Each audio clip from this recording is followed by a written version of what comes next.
For tonight's bigger picture discussion, we're going to take a closer look at an issue that's threatening the very core of our democracy: election integrity.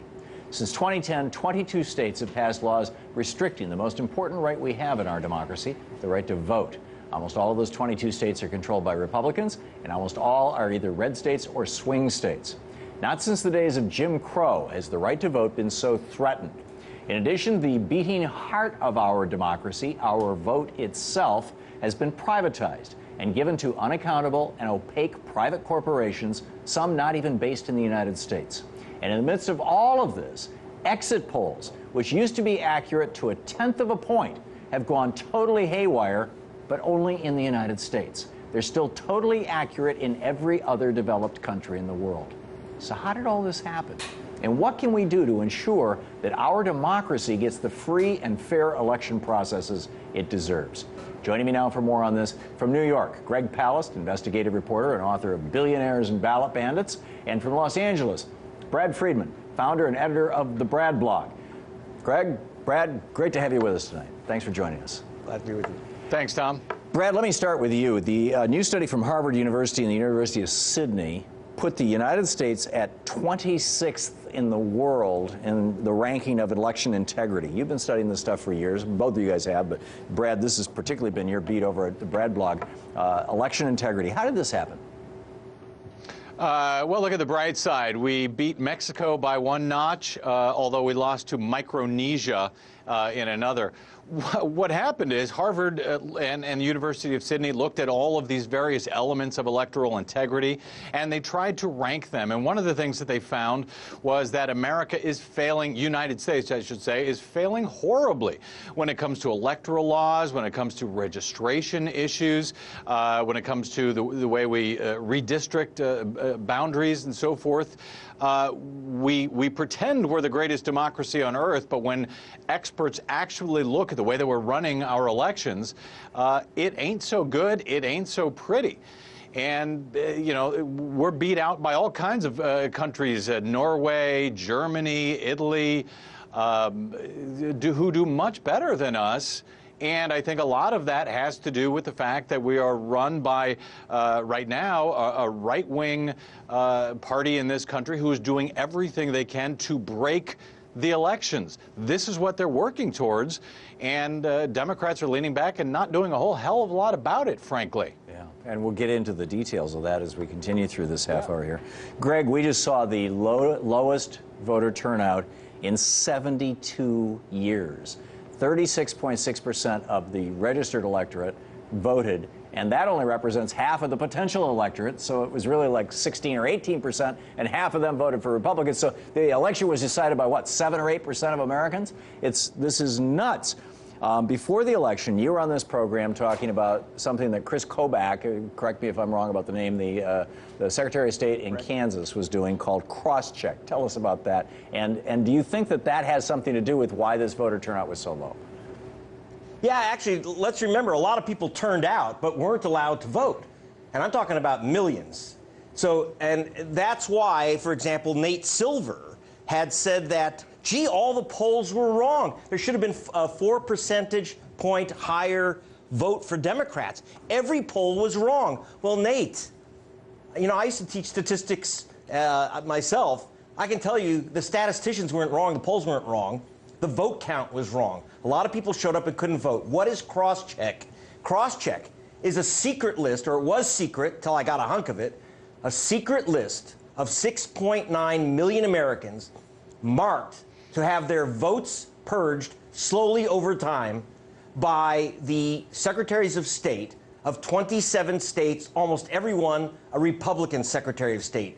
Now, what is the reason for removing millions of American voters? The answer is that supposedly this cross-check list, why they call it cross-check, is that they checked the voting of various names, people like Michael Jackson, and matched them to see if Michael Jackson voted twice, once in each of 2 states in the same election.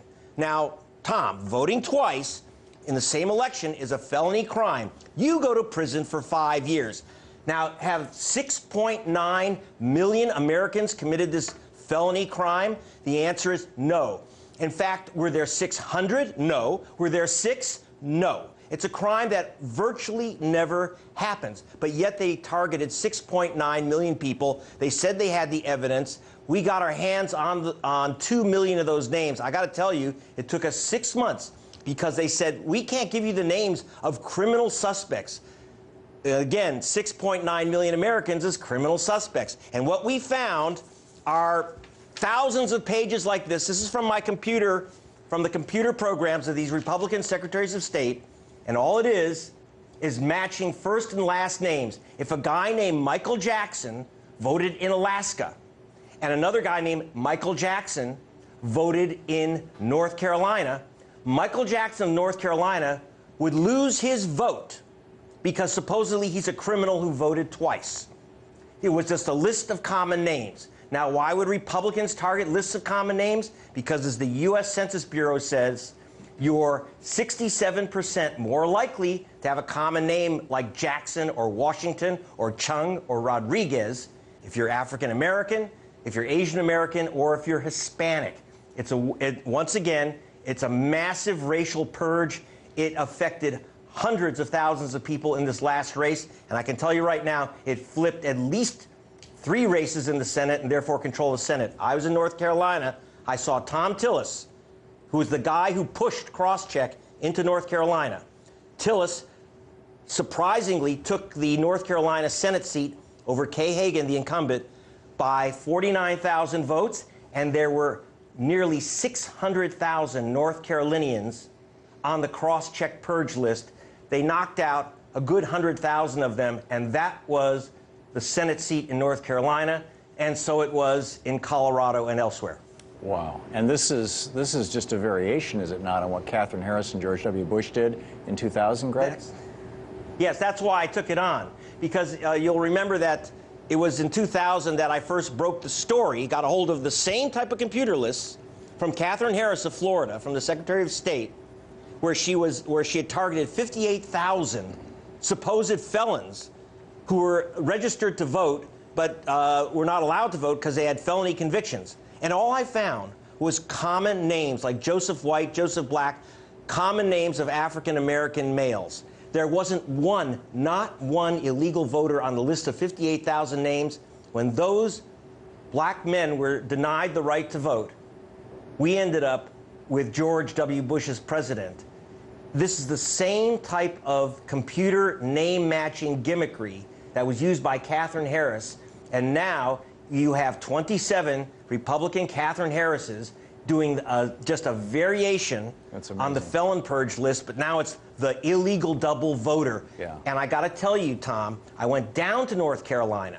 I spoke to the state officials who've hired an FBI agent to go arrest these double voters after 6 months, and they had targeted 190,000 of their voters to lose their right to vote. 190,000 voters. They have not arrested one for actually double voting. They've got their addresses, they've got their names, and they know where they vote. They stopped them from voting, but they never arrested one because none of them are, in fact, criminals. So you're asserting that Thom Tillis won because of this voter suppression. That's Brad. Absolutely.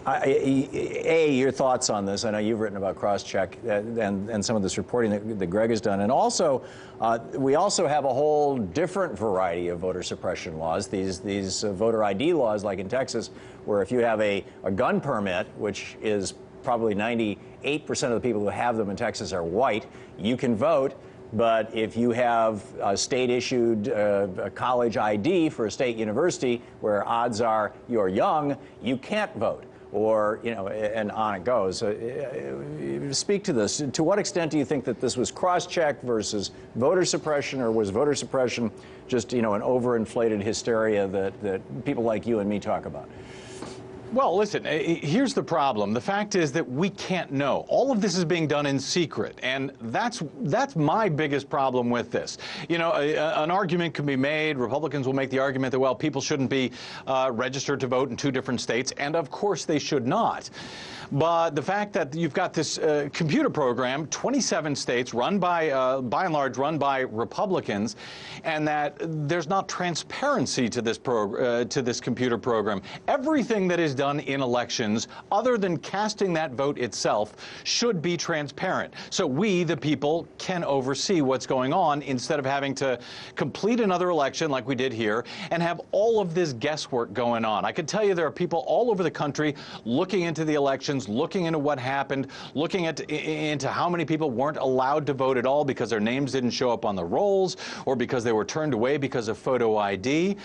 It's the transparency in the entire process that is missing, and that allows a Catherine Harris to simply remove people from the rolls and not tell people about it, allows a Chris Kobach to come up with a computer program that, like he did in 27 different states, to begin to peel people off the rolls. If you don't tell people about it, if it relies on Greg Palast digging in and breaking the news about this 2 days before an election, well, then the bad guys have gotten away with it. And by the way, congratulations to Chris Kobach, the Secretary of State in Kansas. He was tied the week before the election, according to the pre-election polls. He ended up winning by 18 points. So job well done, Mr. Secretary. But look, this is a long-term scheme. All of these things, getting people off the rolls, keeping them from being able to vote. A few days ago, I was looking back at 2007 at bradblog.com. We were reporting on State Senator Mario Gallegos down in Texas, who had just had a liver transplant. He's a Democrat. And at the time, they were trying to pass the photo ID law back in 2007. Mind you, Texas had already had an ID law requiring everyone to present an ID when they went to vote.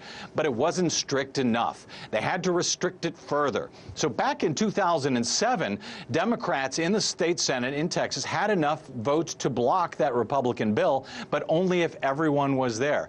Senator Gallegos had just had a liver transplant. They had set up a hospital bed near the Senate floor so that he could come in and vote to block that bill. And in the summer of 2007, he was successful. In May of 2007, he was successful. They blocked that bill. But Republicans kept trying. By 2011, they got the bill passed. And then, of course, it was rejected by the federal courts and by the Department of Justice under the Voting Rights Act. And then they got the Supreme Court to change the Voting Rights Act. And now we finally had the first election, first federal election, in which that photo ID law was used. These Republicans spent years developing this stuff. And I want to get to that Supreme Court case right after this break. More of tonight's bigger picture discussion on voting right after the break.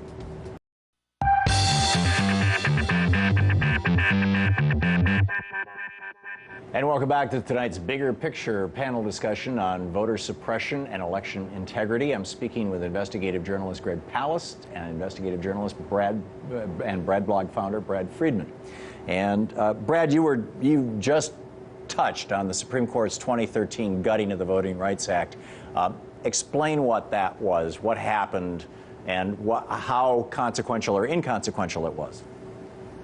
Well, in places like Texas, for example, that I was talking about before the break, it used to be that if Texas passed a new law that had anything to do with an election, they had to have that approved by either the federal courts or the Department of Justice, because Texas has such a long history of racial discrimination at the polling place. That was one of the jurisdictions around the country where that section of the Voting Rights Act applied. That was good. That kept us from these terrible laws being put in place and having to wait until after an election to find out who they affected and how badly they affected voters. That was the part of the Voting Rights Act that the Supreme Court gutted, which allowed Texas to take a law that had been rejected time and again under the Voting Rights Act and say, we're putting it in place anyway. That's what they did this year. That's what they're doing in North Carolina. That's what they're doing in all of these states with a history of discrimination. And in fact, a judge found that Texas has that history and that they should be bailed back in to pre-clearance under the Voting Rights Act. That's sort of where we are in Texas, but in the meantime, they were able to use this restrictive law this November. And correct me if I'm wrong, the Voting Rights Act was passed unanimously by the Senate? A couple of years back? Yeah, it was reauthorized for another 25 years in 2006. It was a very popular law until the Republicans decided they'll win more elections if they gut it, basically. Greg, you know, both of you, I mean, feel free to comment on what the others said or on anything you want to add to that. But one of the bigger trends that I'm seeing, Greg, that I'd like to get your thoughts on is this discrepancy between election results and exit polls.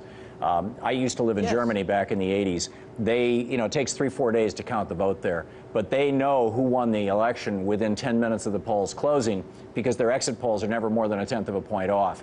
That was the case in the United States all the years that I was growing up. My mom was one of these people who volunteers to work in the election polls, and it took them a day or two to count all those ballots, but they knew that night, and I'm talking about the 1950s, 60s, 70s, 80s, they knew that night who had won because the exit polls were always accurate. They haven't been accurate since what, 98? Well, in a way, the exit polls are accurate because they really do tell you. They ask people, how did you vote? And you get a pretty accurate answer. The United States State Department, even under George W. Bush, used exit polls as a way of measuring whether elections in other nations like Peru and Ukraine were honest. The United States refused to endorse the Ukrainian election when the exit polls didn't match the official count. So something's wrong with the official count, not the exit polls, when there's a difference.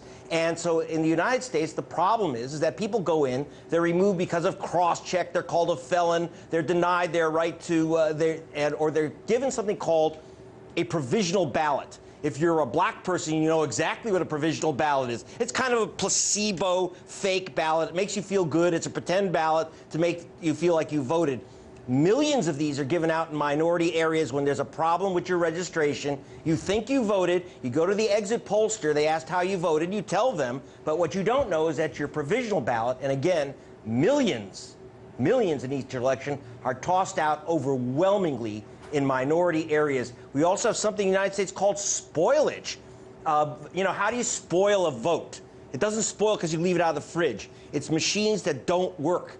One way that computer voting has been a disaster is not just the danger of a vote being switched, but the machines simply don't record the vote at all. When Katherine Harris left the House to run for Senate, her seat was kept by the Republicans by just a couple thousand votes when machines simply recorded no votes at all in black precincts. So what you have is you may have accurate exit polls because they're asking how people voted, but no one knows if their vote actually counted. That's the big problem in America. We don't count all the votes. That's our nasty little secret, and the rest of the world isn't supposed to know about this little flaw, the 4% flaw in our democracy. Brad, apropos of that, why was that not a problem throughout most of our lifetimes, and it's been a really serious problem since 98, 2000, 2002 is when we started seeing what we call red shift, and you might want to define that term for us. Well, the real problem with the exit polls happened in 2004 because exit poll data leaked out early in the day in the George Bush, John Kerry presidential election, showing that John Kerry was going to win all of these states, that the results ended up telling us he did not win. And people looked into it and said, well, I don't understand these exit polls. They're the most precise thing that we have to go on. How could they all be wrong? And at that point, the company who did the exit polls did their own report, and they said, oh, we just screwed it up. We got it all wrong. They gave all kinds of reasons, none of which really held up under scrutiny. But that went ahead, and people said, well, we can't count on exit polls anymore. And Greg is right. The very next month in Ukraine, the very same company, by the way, who ran the exit polls here, ran the exit poll in Ukraine. And that was the evidence for George Bush and Colin Powell at the time to say that the race in Ukraine was wrong. The exit polls told us as much. But here in this country, we've discredited the exit polls in 2004. Move it ahead 10 years later to 2014. And now it seems we've also discredited not just the exit polls, but the pre-election polls as well. We can't count on exits. We can't count on pre-elections. The only thing apparently we can count on is the secret vote count on these secret corporate computers that tally our elections either correctly or incorrectly. We have no way of knowing, even in the closest of races. We don't hand count those ballots where we actually have hand-marked paper ballots. We don't hand count them to make sure that they're correct. And the entire job is jobbed out to private corporations who are hired by the counties to come in, staffers that nobody knows, to run these machines and to run these ballots through the computers, which count them either correctly or incorrectly. So what do you have to go on? What do you have to compare to make sure that the results are right? The answer is you have absolutely nothing. It is 100% faith-based democracy, and that's frankly just one of the reasons why Harvard ranked us 26th, last among Western nations in their electoral integrity report recently. Is my recollection right, Brad, that in 2002, in the 2000 and 2002 elections, the big news organizations all got together and, you know, with the polling, the exit poll companies, and they were basically collaborating on these things. The results were so screwed up that by 2004 they were kind of throwing their hands up in the air. And that 2004, the company you're talking about was Mitofsky Edison. Do I have that right? Yeah, you do have that right. And that the excuse, that the reason that they came up with for why the exit polls showed that John Kerry won all across the United States, not literally, but, you know, easily won the election, but the count was that George W. Bush won, was that people were embarrassed to say that they voted for George W. Bush because he was such a bad president, and therefore the exit polls didn't work. Now, I can understand maybe that was the case for a few people in 2004, but has the situation got worse or better since then? Oh, well, it's gotten worse. Yeah. Those reasons were all incoherent. It's gotten way worse because now we're not even allowed to look at that raw data. And, you know, Greg was talking about the North Carolina race. Well, there was someone, Josh Marshall, over at Talking Points Memo. He's one of the folks in the media who apparently gets to look at these exit polls throughout the day. And he said, I believe it was after the polls closed, he said, well, I've been looking at the polls all day. It looks like Kay Hagan's going to win pretty comfortably there. It ended up she lost. Right. And that's the only way that the exit poll data actually gets out, is when someone in the media who has access to it throughout the day actually slips up and tells us what that data says. They don't release it. With a, you know, just before midnight they published the numbers, and then 10 minutes later they had to change them. Greg, your thoughts? It looks like you're chomping at the bit on this. Yeah, well, the thing is, first of all, when I was in England and they were announcing the tallies on Scottish independence, they said how many ballots for, how many against, and how many ballots were not counted, and for what reason, and their so-called that spoilage business. We never report how many votes are thrown in the dumpster. We never report how many votes are voted provisionally and never counted. We never talk about how many absentee ballots, and it's about a couple million a year. A couple million are mailed in and not counted because you left off your middle initial when you signed it, or you added one when it doesn't match your registration card. They have all kinds of ways of knocking out your mail-in ballot. We don't report the non-vote in America as they do in other nations because it's not random. You have to look at the color of the voter, and you will find out there's a very different count. We run apartheid elections in America still. It's still a Jim Crow system, and it's just gotten much more sophisticated. Just now, as my friend Joe Madison says, it's now James Crow Esquire. We have just 2 minutes left. I'd like just a quick minute from each of you. Greg, first, what do you think we should do to fix this problem? Okay, admit that we have an apartheid voting system and make it public. Make all the information on provisional ballots, et cetera, and also make sure that we have a commitment to voting, and that, by the way, don't rely on the Democratic Party to save your vote. You do it yourself. In fact, go and see if your name is on the cross-check list. It's over at gregpalast.com. Type your name in. We got 2 million names. If you have a common name, you're there. Take responsibility for your vote, and assume you can't win elections with 51% of the vote anymore. It's just going to take more. And Brad, the last minute is yours. Yeah, I'll echo Greg. Transparency, oversight, hand-counted paper ballots get the corporations the hell out of our elections. And by the way, while we're at it, get the corporate money the hell out of our elections. Get that out of the elections, and I think we solve not just our electoral problem, but pretty much all the problems we have in this country. What about, we have about 40 seconds, either one of you, what about an absolute right to vote? The Supreme Court in 2000 said we have no right to vote. That would be very, very important. We actually don't have a right to vote written into the Constitution. It just can't be, you can't lose it because of your color of your skin. Right. But you still do. We need a moral commitment, not just a constitutional Brad, your thoughts commitment. on an affirmative right to vote? Yeah, and what about throwing people in jail when they take people's votes away? That'll help. That'll keep people from suppressing the vote the way they're doing right now. Yeah. Some accountability, please. Yeah, some serious accountability. We have a very serious problem here in the United States, and the entire world is looking at us going, whoa, you know, this is amazing.